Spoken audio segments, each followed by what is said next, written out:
Today is Sunday, March 19th, 2017, and today I'm going to talk about Donna Brazile.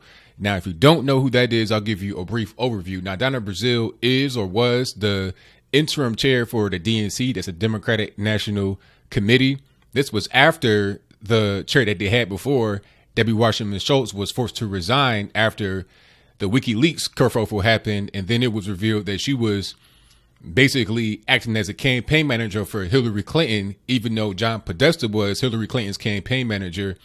And there was a conflict of interest there because she was working against Bernie Sanders. It was a whole big scandal. I did a couple videos about this topic here. I did one about this company called NGPVAN. Long story short, that was a company that held voter data to be able to send out marketing materials, pamphlets and whatnot to your home address to do cold calls and everything else. It was like a database. Hillary Clinton and Bernie Sanders had access to it, but for some reason, Bernie Sanders was cut off from the database and Hillary Clinton was allowed to stay on it, even though Bernie Sanders' data was able to be seen by Hillary Clinton. They were trying to say that Bernie Sanders was trying to access Hillary Clinton's data, but in reality, it was a tech from Bernie's camp that said, hey, the information is not secure. He went on the system and left breadcrumbs to alert the people that were in charge of controlling the security that it was not secure. But they flipped it on Bernie Sanders. But then it was revealed that Debbie Wasserman Schultz had kind of an interest in Bernie Sanders not becoming the guy. But that's a very long story and I digress. But the point is, she was basically fired and then they brought in Donna Brazile. But Donna Brazile had skeletons in her own closet. She was doing some shady stuff as well.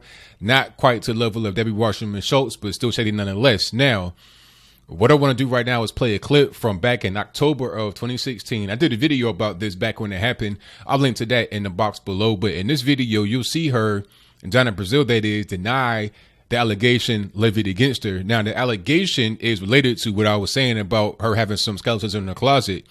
It was revealed that she was leaking debate questions early to Hillary Clinton's campaign, right? Which is unfair because you have Trump at these same events and he's not privy to those same questions being leaked early. So he's not able to prepare as well as Hillary Clinton is. But in this clip, you see her dodge and kind of deflect, but never really say that she didn't do it. And when she did that, I knew right away that she did it.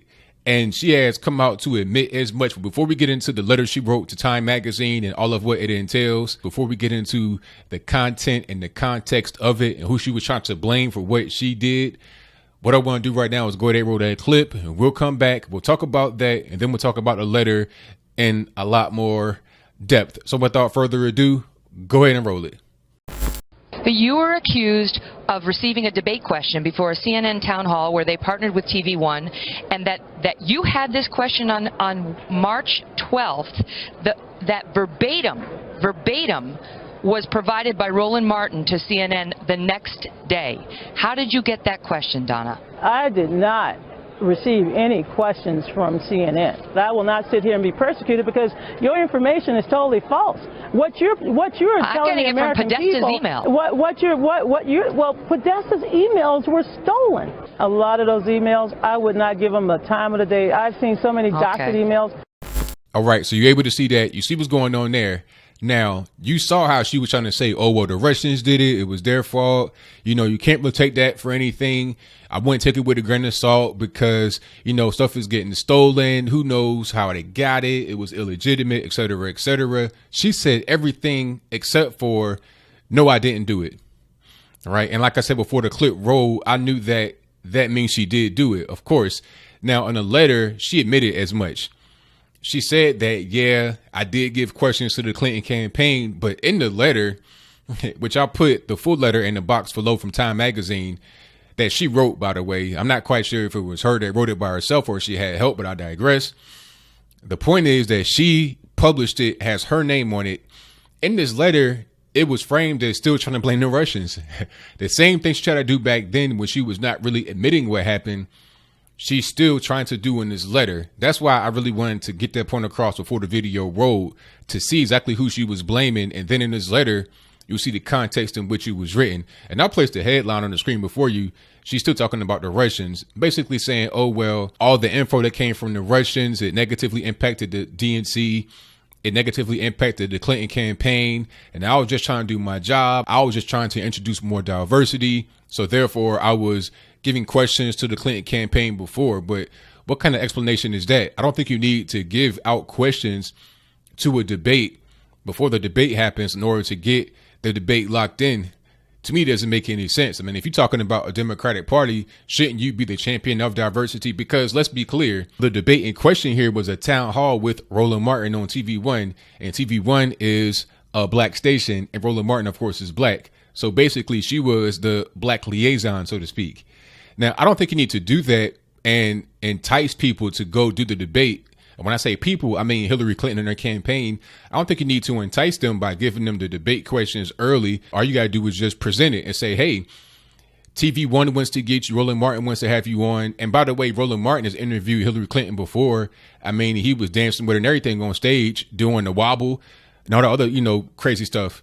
So he knows who Hillary Clinton is. He's interviewed her before. So why do you need to give the debate questions early to Hillary Clinton in order to convince her and or her team to go do it? It doesn't make any sense. It's just her trying to cover up her own tracks. Now, I don't even really understand what's the purpose in doing it. Maybe she has a court case coming up and she wants to cover all her bases. She wants to be able to use this article as some kind of defense in her favor. I don't really know what the purpose is, but it's very simple. It's very easy to see what was going on here. She was giving these questions early to give the Clinton campaign an unfair advantage over Donald Trump because Trump was not privy to those questions early. I could see if both sides knew what the points of discussion would be specifically, then at that point, there is no advantage one way or the other. That's fair.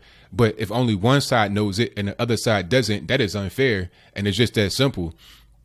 And it's unfair because she did not admit to it back then. And even still right now today, she's still trying to put the blame on the Russians for leaking the information.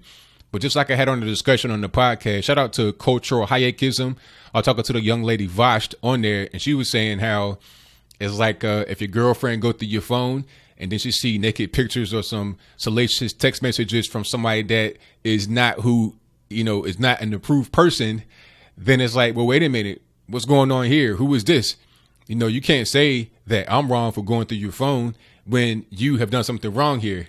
It's like, yeah, you can say I'm wrong, but what about this? You can't just ignore the smoking gun because it was obtained or it was allegedly obtained in an illicit manner. That doesn't make any sense.